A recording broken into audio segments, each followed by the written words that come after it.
আসসালামু আলাইকুম। সংবাদে আপনাদের সবাইকে স্বাগত জানাচ্ছি। আমি ফিরোজ তোহা। শুরুতেই আরবে কেবলস সংবাদ শিরোনাম। ইন্নালিল্লাহ, আবারও মধ্যপ্রাচ্যে ভয়াবহ তৃতীয় বিশ্বযুদ্ধ চলছে। আর এরই মাঝে আমাদের হাতে এসে পৌঁছেছে ইরান, ইসরায়েল, যুক্তরাষ্ট্র এবং হিজবুল্লাহর মধ্যে যে যুদ্ধ চলছে সেই যুদ্ধের সর্বশেষ গুরুত্বপূর্ণ সবথেকে তাজা আপডেট সংবাদ। প্রথমেই জানিয়ে দিব, হিজবুল্লাহর ক্ষেপণাস্ত্র হামলায় ইসরায়েলি সেনা নিহত। দক্ষিণ লেবাননে হিজবুল্লাহর ট্যাঙ্ক বিধ্বংসী ক্ষেপণাস্ত্র হামলায় ইসরায়েলের এক সেনা নিহত হয়েছে। নিহত সেনার নাম ক্যাপ্টেন ইতান স্যামুয়েল লেমবার্গ। তিনি মিশমার হাসিভার বাসিন্দা এবং ৭ম সাজোয়া ব্রিগেডের ৭৫তম ব্যাটালিয়নের সদস্য। আজ লেবানন থেকে ভয়াবহ হামলা চালানোর পরেই জায়নবাদী দখলদার ইসরায়েলের সেনা সদস্য মারা গেছে। এই ঘটনায় আরও ২৩ জন ইসরায়েলি সেনা গুরুতরভাবে আহত হয়েছে।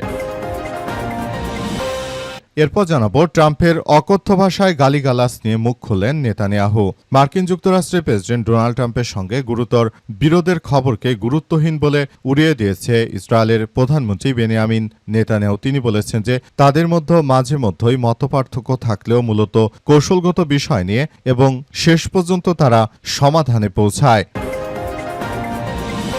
এদিকে আল-আকসায় জর্ডানের অভিভাবকত্ব অবশ্যই সম্মান করতে হবে বলল যুক্তরাজ্য। জেরুজালেমের পবিত্র স্থানগুলোর উপর জর্ডানের ঐতিহাসিক অভিভাবকত্ব অবশ্যই সম্মান করতে হবে বলে জানিয়েছে ব্রিটিশ সরকার। আজ মিডল ইস্ট আইকে দেয়া এক বিবৃতিতে এই তথ্য নিশ্চিত করেছে দেশটি। গত সপ্তাহে মিডল ইস্ট আই এর এক প্রতিবেদনে প্রকাশ করা হয়েছিল যে আল-আকসা মসজিদের উপর জর্ডানের রাজপরিবারের দীর্ঘদিনের ঐতিহাসিক অভিভাবকত্ব কেড়ে নেওয়ার জন্য মার্কিন যুক্তরাষ্ট্র এবং ইসরায়েল যৌথভাবে ষড়যন্ত্র করছে।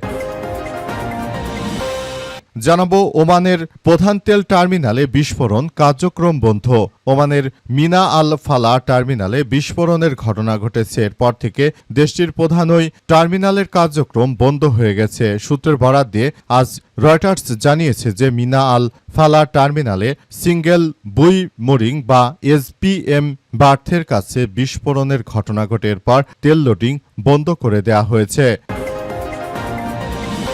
এবং সর্বশেষ জানাবো, বাংলাদেশের লালমনিরহাট সীমান্তে ৩৩ জনকে পুষিনের চেষ্টা করল ভারতের সন্ত্রাসী বাহিনী বিএসএফ, কঠোর অবস্থানে বিজিবি। লালমনিরহাট সীমান্তে ৩টি পৃথক পয়েন্টে একযোগে ৩৩ জন ব্যক্তিকে বাংলাদেশে ঠেলে দেওয়ার চেষ্টা করেছে ভারতীয় সীমান্তরক্ষী বাহিনী বিএসএফ। তবে সীমান্তে টহলরত বিজিবির সদস্যরা তাৎক্ষণিকভাবে ব্যবস্থা নিয়ে তাদের বাংলাদেশে প্রবেশে বাধা দিয়েছে। আজ জেলার বিভিন্ন সীমান্ত এলাকায় এই ঘটনা ঘটে। সীমান্তে দায়িত্ব পালনকারী বিজিবি ১৫ ও ৬১ ব্যাটালিয়ন ঘটনার সত্যতা নিশ্চিত করেছে। প্রিয় দর্শক, এতক্ষণ শুনছিলেন সংবাদ শিরোনাম, এবারে বিস্তারিত। তবে তার আগে বন্ধুরা অনুরোধ থাকবে, এই সংবাদটিতে একটি লাইক দিন। এই চ্যানেলে আপনি নতুন হয়ে থাকলে আমাদের সংবাদটি দেখতে দেখতে চ্যানেলটি সাবস্ক্রাইব করে রাখুন। কমেন্ট করে বন্ধুরা আপনার মূল্যবান মতামত জানিয়ে দিন আপনি বিশ্বের কোন দেশ থেকে বা বাংলাদেশের কোন স্থান থেকে আমাদের সংবাদটি দেখছেন এবং শুনছেন। আর বন্ধুরা, আজকের সংবাদ সম্পর্কে আপনার মূল্যবান মতামত কমেন্ট বক্সে কমেন্ট করে জানিয়ে দিন।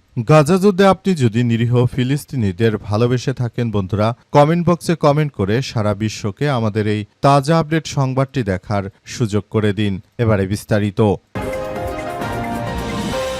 লেবাননের যোদ্ধাদের ক্ষেপণাস্ত্র হামলায় ইসরায়েলি সেনা নিহত। দক্ষিণ লেবাননে হিজবুল্লাহর ট্যাঙ্ক বিধ্বংসী ক্ষেপণাস্ত্র হামলায় ইসরায়েলের এক সেনা নিহত হয়েছে। নিহত সেনার নাম ক্যাপ্টেন ইতান স্যামুয়েল লেমবার্গ। তিনি মিশমার হাসিভার বাসিন্দা এবং ৭ম সাজোয়া ব্রিগেডের ৭৫তম ব্যাটালিয়নের সদস্য ছিলেন। আজ বিকাল ৪টার দিকে লেবাননের যোদ্ধারা লিতানি নদীর উত্তরে অবস্থানরত একটি ইসরায়েলি ট্যাঙ্কের উপর ক্ষেপণাস্ত্র হামলা চালায়। এতে নিহত ওই ইসরায়েলি সেনা ওই ট্যাঙ্কে অবস্থান করছিল এবং সেখানেই মারা গেছে। হামলার পরপরই ইসরায়েলের সেনাবাহিনী আইডিএফ জানিয়েছে তারা বিমান ও কামান হামলার মাধ্যমে এই এলাকায় লেবাননের যোদ্ধাদের অবকাঠামোগত বিষয়গুলো লক্ষ্য করে পাল্টা আঘাত করেছে।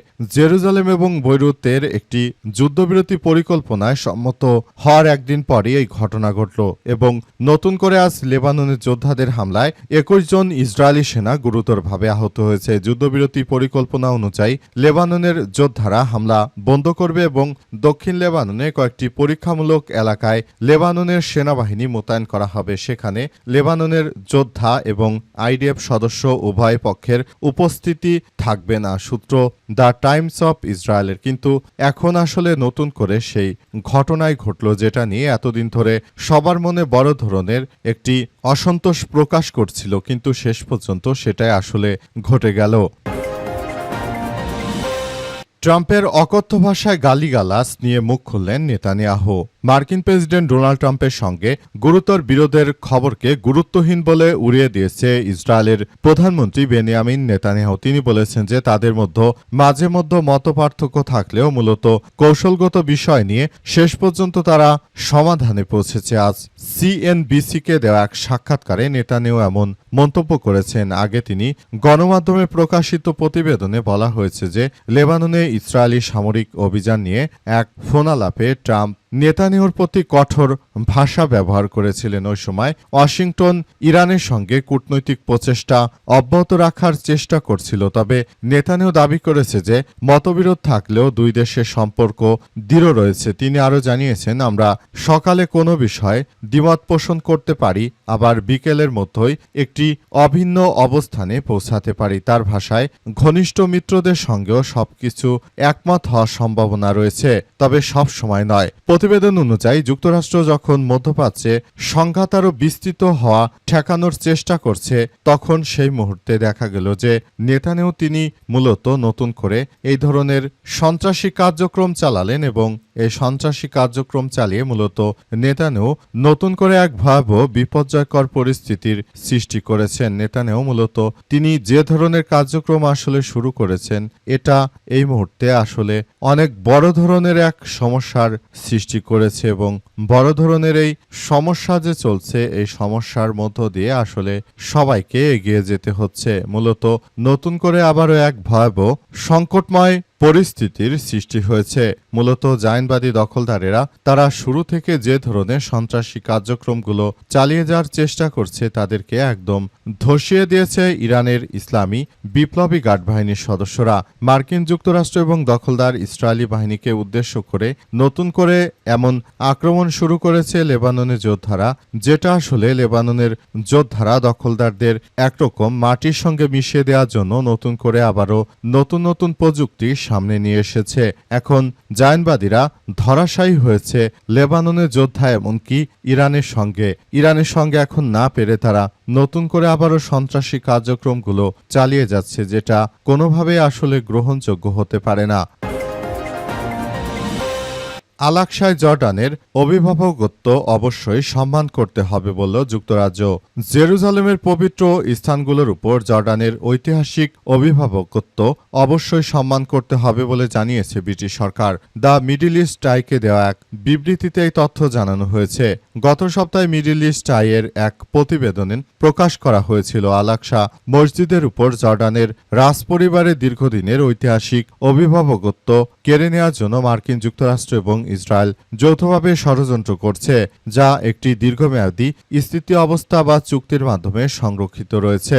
যুক্তরাষ্ট্র এবং ইসরায়েলের ওই কথিত পরিকল্পনার বিষয় সম্প্রতি স্বতন্ত্র বা স্বাধীন এমপি শওকত আদম ব্রিটিশ পররাষ্ট্র সচিবের কাছে একটি চিঠি লিখেছিলেন। মিডল ইস্ট আইয়ের পক্ষ থেকে সেই চিঠির বিষয়টি ব্রিটিশ পররাষ্ট্র মন্ত্রণালয়ে উপস্থাপন করা হলে এর জবাবে এক মুখপাত্র জানিয়েছেন যে জেরুজালেম পবিত্র স্থানগুলো অভিভাবকত্ব হিসেবে আমরা জর্ডানে গুরুত্বপূর্ণ ভূমিকা পালন করি। জেরুজালেমের পবিত্র স্থানগুলোতে ঐতিহাসিক স্থিতাবস্থার যে ব্যবস্থা রয়েছে তা অবশ্যই সম্মান করতে হবে। দ্য মিডল ইস্ট আইয়ের এক প্রতিবেদন প্রকাশের পর ওই প্রথম ব্রিটিশ সরকার জর্ডানের অভিভাবকত্বের প্রতি তাদের সমর্থন পুনর্ব্যক্ত করল। যুক্তরাষ্ট্র জর্ডান ও ফিলিস্তিনের কর্মকর্তা এবং পশ্চিমা পারস্য উপসাগরীয় আরব অঞ্চলগুলোর সূত্রগুলো গত সপ্তাহে জানিয়েছে যে ওই পরিকল্পনাটির মূল পৃষ্ঠপোষক বা চ্যাম্পিয়ন হলেন প্রেসিডেন্ট ডোনাল্ড ট্রাম্পের জামাতা